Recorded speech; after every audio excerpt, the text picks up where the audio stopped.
Today I'll be doing a demo of one of our configurations, Cubeviz, which is used for viewing and analyzing data cubes. Some of the analysis tools that will be covered in this demo are line lists, line analysis, redshift estimation, moment maps, spectrum when hovering over a spaxel, spectral extraction, and unit conversion. The data used in this webinar is provided courtesy of MAST, and the analysis is based on this paper here, and I highly recommend you go to this link if the science in this presentation interests you. So first thing we'll do is start with our imports.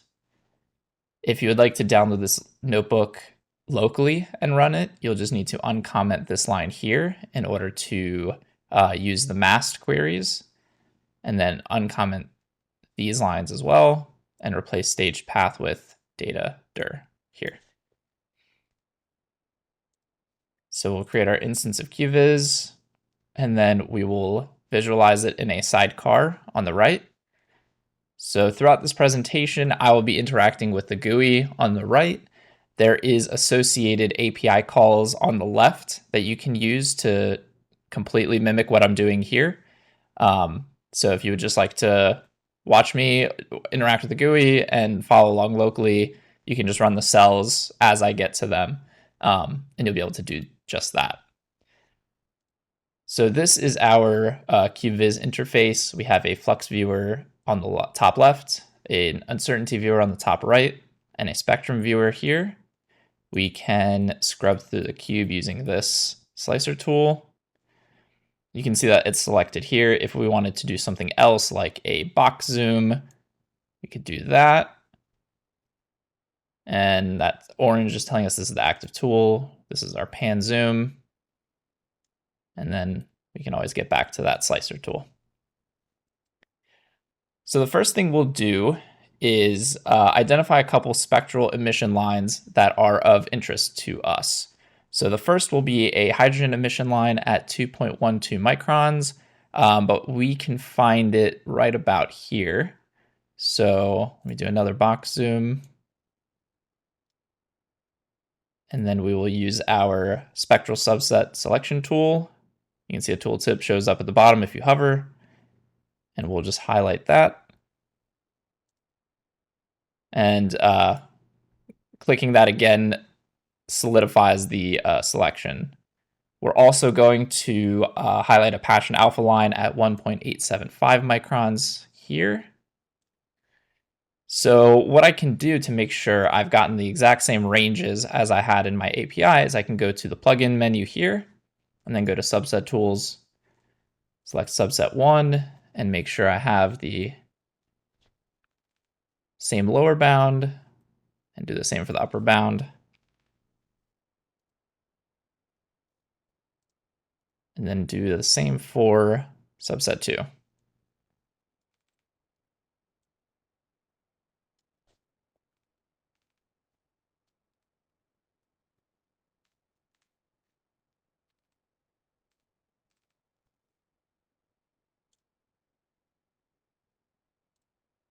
Okay, and now we have our subsets.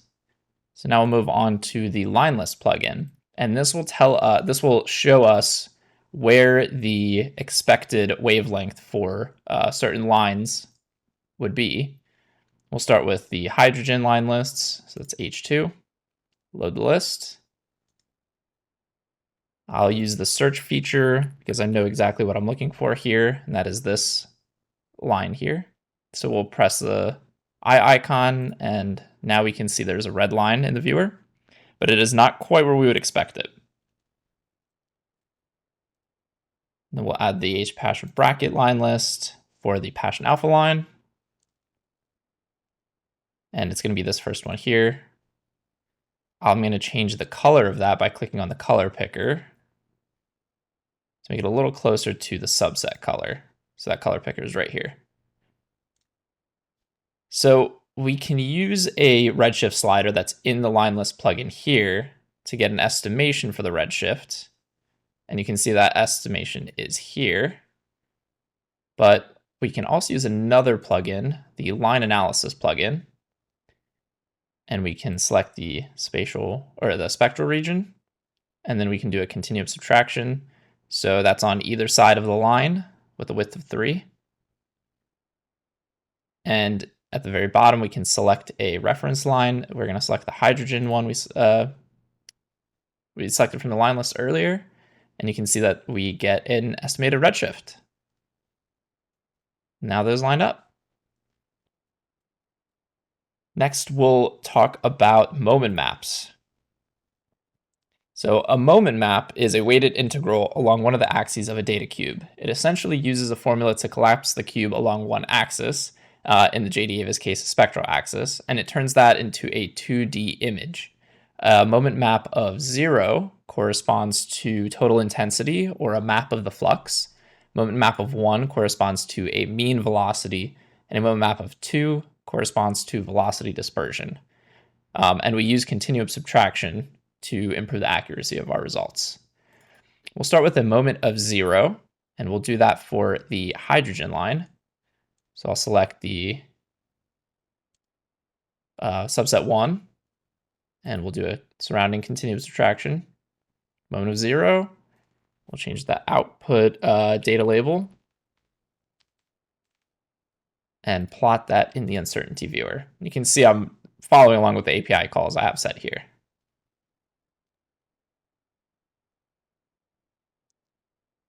So now looking at this map of the flux, we see a high intensity of the hydrogen element here in the nucleus, and the authors of the paper assert that that is an active galactic nuclei. We can do the same for the Passion Alpha line. Change our label, and now plot that in the flux viewer.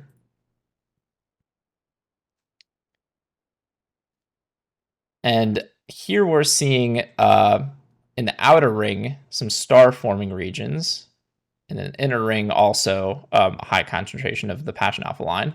But the outer ring is more of interest here, and we'll get back to that later as well. We can also actually see a trail coming from the outer ring to the nucleus. And if you'd like more analysis, again, please look at the paper. They go very in depth as to what this could all mean. We'll move on to a moment map of 1 for the Passion Alpha line. And we'll keep these same settings, and the reference wavelength we'll use is the wavelength that we see the line at. So it's about 1.9065, pretty close. And we will also plot that in the flux viewer. So it's interesting, but I think it could benefit from some color. So we'll scroll up to the plot options plugin, make sure we're in the flux viewer, and we'll go to our data here, which is the moment map 1 Passion Alpha. Select that, and you can see the color map here is gray. We can change that to something like rainbow. And now we're actually seeing the red-shifted parts of this galaxy as red-shifted, and the blue-shifted parts as blue-shifted.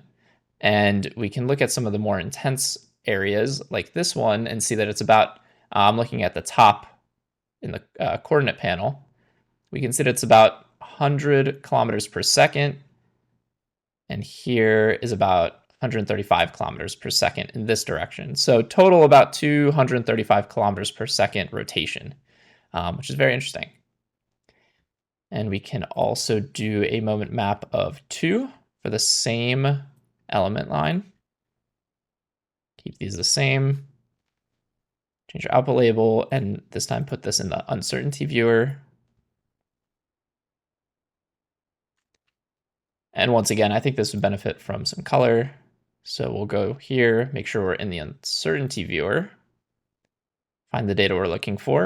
And you can see if I hover, it tells me the name of the data. Go to the color map and select rainbow. And we can see here that in the outer ring, it's quite calm, but it is very turbulent in the nucleus. And the authors of the paper assert that that is from radio jets that are being ejected by the AGN. And that may be causing a blast wave here that is then condensing some of the gas in the outer ring, which may be leading to increased rates of star formation. And again, they talk about that more in the paper. So that is a quick tour of the moment maps. We'll go back to our moment map of 0 and take a look at some of these regions of interest. So we'll start with creating a subset. So here we'll use a rectangular subset and select this region here.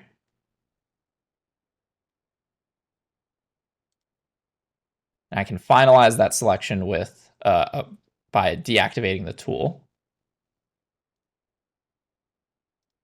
And then we'll create a circular subset here.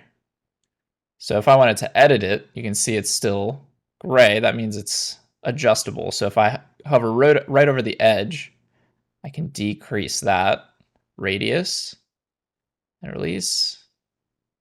And now it's covering the actual nucleus. And if I press the home button in the spectrum viewer, you can see all of the spectra that we've created thus far. And here you can see the labels and the colors that correspond to those spectra. Since the nucleus is a point source function, or a point spread function, sorry, we can use a conical spectral extraction to get a better sense of the elements that are present. So we'll adopt the current slice, set the aperture masking method to exact, and then we will show that in the spectrum viewer, press extract.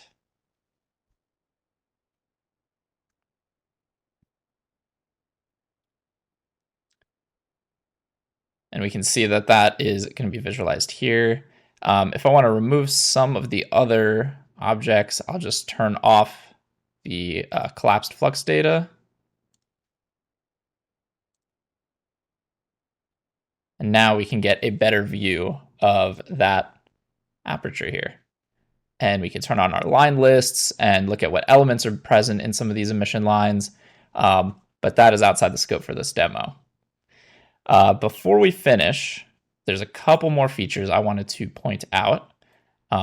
So one of them is the Spectrum at Spaxel tool that we have. So that is going to be this tool up here. We can click on that, and as you hover, you can see in the spectrum viewer, we're getting a spectrum at that spaxel. You can move around here and see that it is much different in the nucleus. One final tool to show is unit conversion. We currently are working on enabling flux unit conversion in Cubeviz. If that was enabled, there is a possible use case of changing the flux units to be in magnitude so that you could determine if the galaxy can be viewed from ground telescopes. Since that is not possible right now, I'll just show that we can do a spectral unit conversion like from microns to hertz, and you can see that that works here. And that is Cubeviz. Thank you.